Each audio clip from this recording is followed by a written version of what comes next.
உங்கள் வாழ்க்கையில் உங்கள் ஆப்போசிட்டில் உள்ள பர்சன் யாராவது வந்து எப்போ பார்த்தாலும் வந்து சிரிச்சுக்கிட்டு எப்போவுமே பார்த்தீங்கன்னா ரொம்ப ஜாலியாக எதுவுமே வந்து நம்மளுக்கு நடக்காத மாதிரி ரொம்ப ஹாப்பியாக ஃபீல் பண்ணிட்டு இருக்கிறாங்க அப்படின்னா அவங்கள பார்த்து அவங்கள பற்றி முழுசாக தெரியாமல் உனக்கு என்னப்பா நீ ஜாலியான வாழ்க்கை தான் வாழ்ந்துட்டுருக்க, உனக்கு என்ன கவலை, என்ன மாதிரி வந்து நீ இருந்திருந்தா உனக்கு தெரியும் அப்படின்ற மாதிரி ஒரு வார்த்தைகளை சொல்லி என்றைக்குமே வந்து காயப்படுத்திடாதீங்க.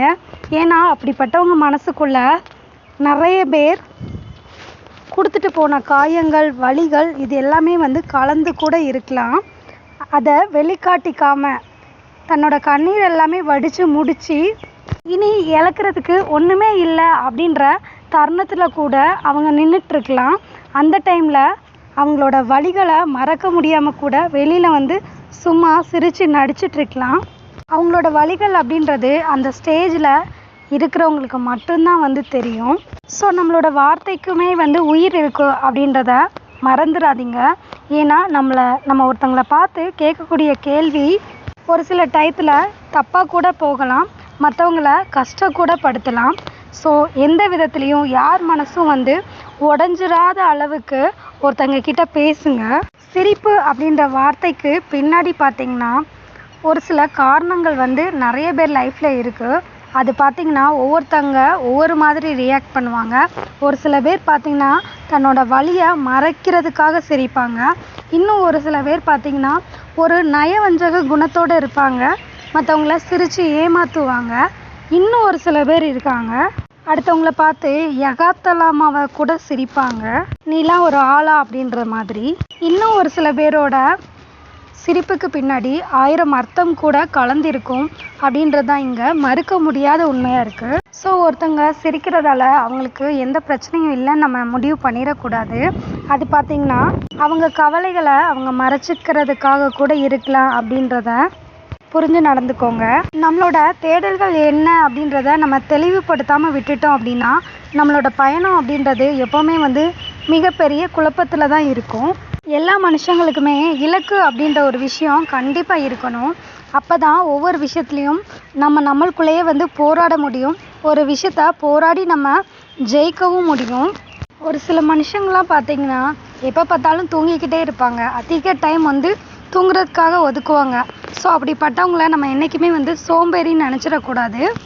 அப்படிப்பட்டவங்களோட மனசில் வெளியில் சொல்ல முடியாத காயங்கள் கூட இருக்கலாம். அந்த காயங்களோட வலியை தாங்கிக்க முடியாமல் தற்காலிகமாக அதை ஸ்டாப் பண்ணி வைக்கிறதுக்கு கூட அவங்க தூங்குறதுக்கான டயத்தை அதிகப்படுத்திக்கலாம். முடிஞ்ச வரை உங்களோட வாழ்க்கையில் இந்த மாதிரி பர்சன் யாராவது இருக்காங்க அப்படின்னா கண்டிப்பாக அவங்கக்கிட்ட கொஞ்சம் பேச்சு கொடுத்து பாருங்கள். அவங்க மனசில் உள்ள அத்தனையும் வந்து கொட்டி தீர்த்துருவாங்க. அதுக்கப்புறம் பார்த்திங்கன்னா அவங்களுக்கே வந்து ஒரு ரிலீஃப் கிடைக்கும் அதிலிருந்து. அதே மாதிரி பேசி தீர்க்க முடியாத பிரச்சனை அப்படின்றது இந்த உலகத்தில் ஒன்றுமே கிடையாது. பிடிச்சு பழகினவங்கள விட பிடிக்காம சும்மா டைம் பாஸ்க்கு நடித்து பழகினவங்க தான் இந்த உலகத்தில் இப்போல்லாம் வந்து ரொம்ப ஜாஸ்தியாக இருக்காங்க. ஒருத்தங்க காயப்பட்டு நிற்கிறாங்க அப்படின்னா அவங்களுக்கு ஒன்று நீங்கள் ஆறுதலாக 4 வார்த்தை பேசுங்க. அப்படி இல்லைன்னா அவங்க சொல்கிறது எல்லாத்தையுமே கேட்டுட்டு அமைதியாகவே இருங்க. அவங்களுக்கு அட்வைஸ் பண்ண ஆரம்பிச்சிங்க அப்படின்னா அது அவங்களுக்கு நம்ம பண்ணது தப்போ அப்படின்ற ஒரு மனநிலைமைக்கு அவங்கள தள்ளிடும். அது மட்டும் இல்லாமல் நம்ம பேசும்போது நீ இந்த மாதிரி பண்ணாமல் இருந்திருந்தா இந்த மாதிரி ஒரு கஷ்டத்தை அனுபவிச்சிருக்க மாட்டேன் அப்படின்னு சொல்லும்போது அவங்களுக்கு அவங்க மேலேயே இன்னும் நெகட்டிவ் வைப்ரேஷன் வந்து நடக்க ஆரம்பிக்கும். ஸோ அதனால் கூட அவங்க வெக்ஸ் ஆகி போவாங்க.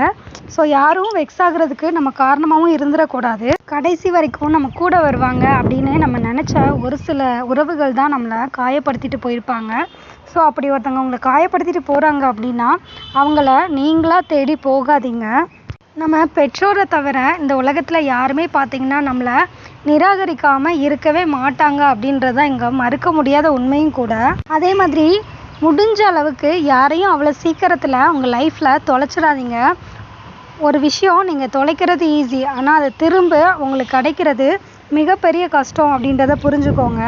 தொலைச்சதுக்கப்புறம் பல விஷயங்களை நம்ம தேடுறதுக்கு பதிலாக இருக்கும்போது அந்த விஷயங்களை திருப்தியாக்கிக்க பழகிக்கோங்க. முடிஞ்ச வரை தனிமையிலையும் கொஞ்சம் வாழ பழகிக்கோங்க. இருக்கிறத ஒரு விஷயத்த வந்து விட்டுட்டு இல்லாத ஒன்றை தேடி அலையிறது தான் பார்த்திங்கன்னா இங்கே நிறைய பேரோட மனசு. ஸோ